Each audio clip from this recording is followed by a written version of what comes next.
Assalamu alaikum wa rahmatullahi wa barakatuh. J'espère que vous allez bien et que votre jeûne se passe bien.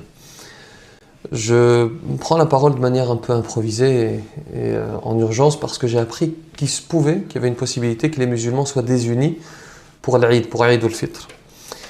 Cette désunion, elle est notamment causée par le fait que certaines instances ont d'ores et déjà annoncé que l'Aïd sera dimanche, alors que d'autres pays expliquent qu'il est impossible de voir le croissant, la naissance du croissant samedi, et donc que l'Aïd sera probablement le lundi. On va commencer par faire une invocation et demander à Allah subhanahu wa ta'ala de nous unir, qu'Allah subhanahu wa ta'ala nous unisse pour le jour de l'Aïd, Allahumma amin. On n'a pas de problème avec le calcul astronomique en soi, parce que certains font des procès en obscurantisme, en nous expliquant qu'on est en 2025, qu'il faut abandonner la vision de la naissance de la Lune et qu'il faut se concentrer sur le calcul. Le calcul n'est pas un problème. Le problème, c'est est-ce qu'on est d'accord? Est-ce que les musulmans sont d'accord sur le calcul? Non.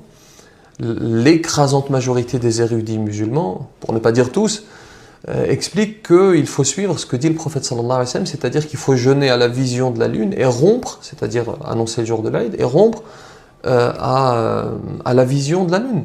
Ça, c'est le premier problème.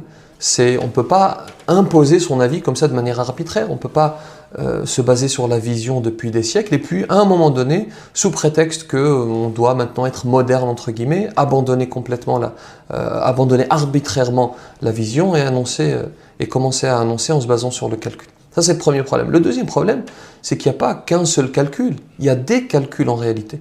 Les astronomes eux-mêmes ne sont pas d'accord entre eux. Certains disent que l'Aïd va tomber dimanche, et d'autres disent qu'il va tomber lundi. Donc comment on fait alors? Il est, à mon sens, plus sage pour l'instant d'attendre. On espère qu'on ne va pas être désunis, et si c'est le cas, cette vidéo n'existera plus.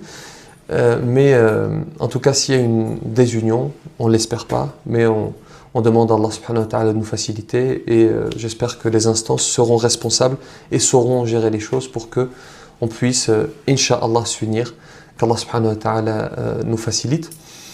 Donc pour l'instant, on va invoquer, c'est ce qu'on va faire en cette probable dernière nuit du mois de Ramadan, parce que si l'Aïd tombe dimanche, ce soir, c'est la dernière nuit du mois de Ramadan, et si l'Aïd tombe lundi, eh bien on aura encore demain soir, Inch'Allah.